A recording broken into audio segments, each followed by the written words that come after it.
Hello and welcome back to my fireside. We're not going to be having a fire today. I decided to try and do this one episode a little bit early on in the evening, and hopefully this won't be me trying to talk over the massive amount of birdsong we have in our garden at the moment. So, this next episode is going to be about Ragnar Lothbrok and his family. And first of all, we need to understand where we get the information about Ragnar Lothbrok. Next to Lagertha, he is one of the most legendary Vikings to have ever lived. And again, like a number of the other characters, we'll never know what is fact and what is fiction.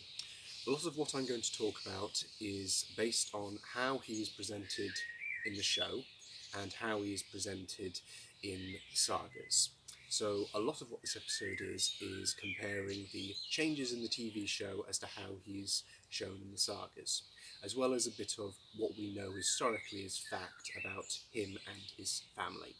Like, for example, unlike in the show, he isn't the one who discovers a way to sail west and find England, for one thing. Okay, so the first thing we'll get to is his first wife.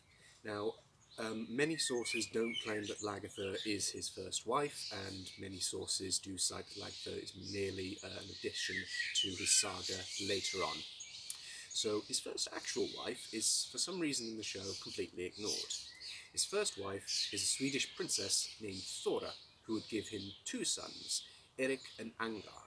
Both of these boys would later die, killed against a Swedish king, and would later be avenged by their own other brothers. So, from Thora, who would sadly die in the sagas from illness, which would then cause Ragnar to go a Viking once more. And because of this, he met Kraka, or as we know her, Auslog. Now, oddly enough, this is probably one of the few times the show is almost entirely in line with what we see and read in the sagas. So, as it is in the show, when Ragnar's men come back and tell him of the beauty of Auslog, or Kraka as she's known, I don't remember off the top of my head if she's ever referred to this as in the show, but in the sagas, Auslog originally goes by the name of Kraka. So he tells his men to send her this riddle, which is she must come neither clothed nor naked, neither sated nor hungry, neither in company nor alone. And this is probably the one part of the show where they get it almost entirely down to a T. So apparently she's supposed to be wearing a fishnet, and I'm not sure if that's supposed to be probably something that's meant to be a bit more modest.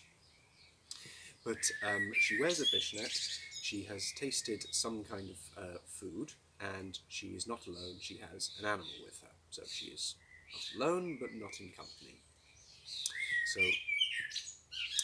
this is the sort of strange, weird riddle that they seem to want to keep in the show. So as you can imagine, Ragnar and Auslog do fall in love, but strangely enough, just like in the show, Auslog warns Ragnar that they should not consummate their marriage until after a certain date. This, of course, Ragnar does ignore, and as a result, Ivar the Boneless is born. Yes, unfortunately, unlike the show, Ivar is actually the older brother, with Björn being the second oldest, as Björn in the sagas is actually a son of Auslog, not Lagertha. So, what we do know of Ivar the Boneless is historically he was a real Viking chief who raided mostly in Ireland, and we do not know why he was called Ivar the Boneless. It could have been a strange nickname, or it could have been a reference to some kind of medical condition that he had. We just don't know. He is one of the leading members of the Great Heathen Army, who would invade England and would establish what would later be known as the Danelaw. This is what we know of him historically. Some sources do mention that Ragnar does indeed have a daughter called Gyda, but more sources claim that she was a daughter of Auslog, not Lagertha. Also, moving on to another one of Ragnar's sons, the character of Uba in the show. does not appear in the sagas. However, it is possible the show decided to pick a more recognised son of Ragnar because Ubba, again, was a real historical figure who was one of the principal generals who led the Great Heathen Army. And it is possible the show picked this more well-known character associated with Ragnar's legend over another son of Ragnar, because in the sagas the brothers there is another son that is not mentioned in the show called Rognvald, and this particular Viking dies young in his career. So it is possible that the show writer decided to disregard that part of the saga and instead replace him with Ubba instead. Another character that is mentioned in the sagas but is not mentioned in the show is one of Ragnar's sons called Halfdan.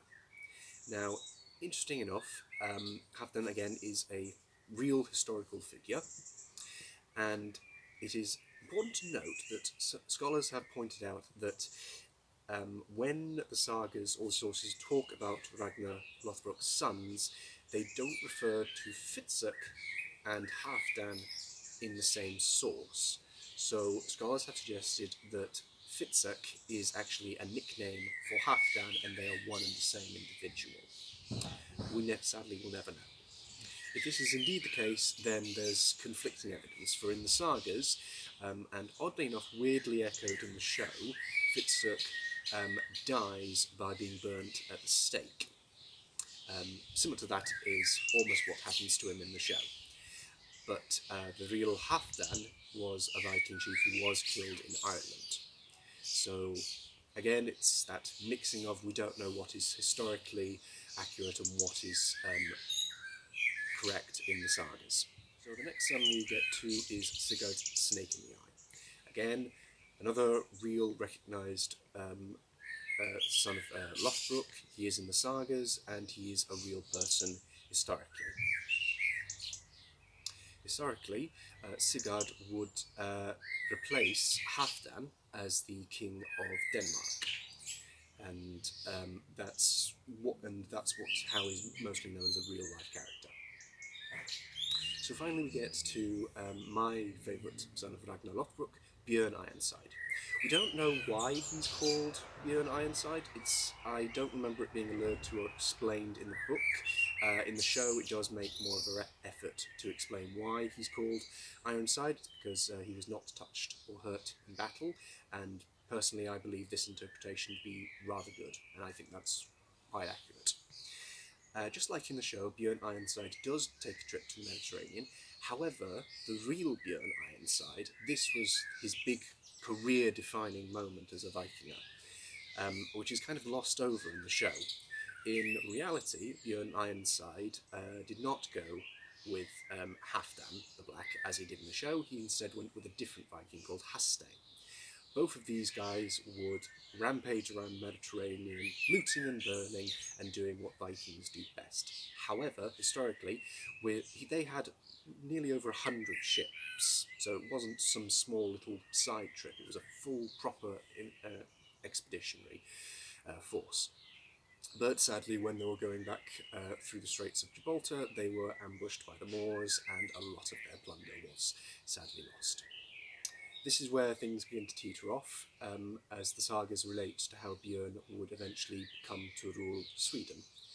I can't remember off the top of my head what happened to the original Björn Ironside. Most likely he died another rich and successful man having better luck with raiding. So finally we get ourselves back to Ragnar. Now, historically, what can be very well attested to historical fact about Ragnar Lothbrok is he may have been the Dane who may have created the trend of Frankish kings playing Danegelds to Norse invaders to make them go away. However, we don't know anything more about the Ragnar Lothbrok who raided Paris. Unlike in the show, he did it far more successfully, leaving with a massive Danegeld and properly sacking and occupying the city before being paid to leave. And was also prompted because plague was also hitting their camp as well. So that's one big difference.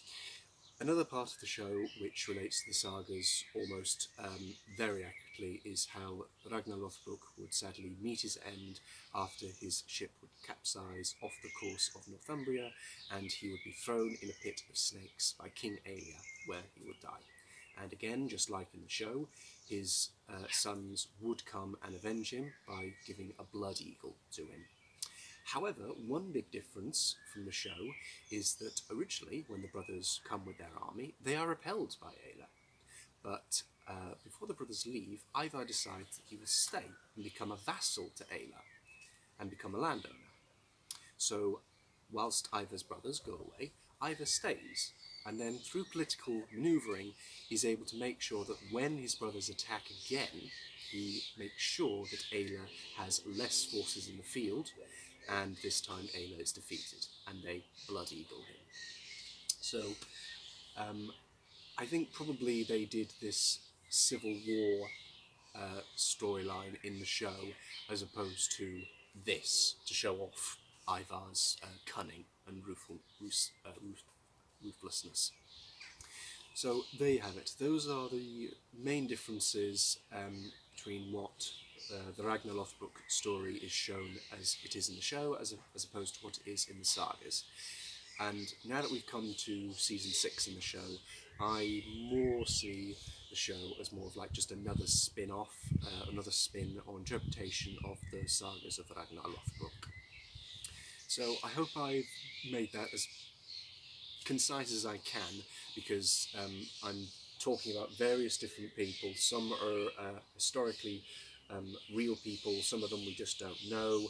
I'm saying about this is how they're presented in the show, this is how they're presented in the sagas, and this is how they're known to be in real life. So this was probably the trickiest episode I've ever had to write and do. And I've probably confused a few people, so if you have any questions, by all means leave a comment below and I'll do my best to try and explain myself better if I haven't been concise enough. So by all means, like and subscribe. Hopefully I'll see you again, and this time I won't be shouting out over the songbirds. Goodbye.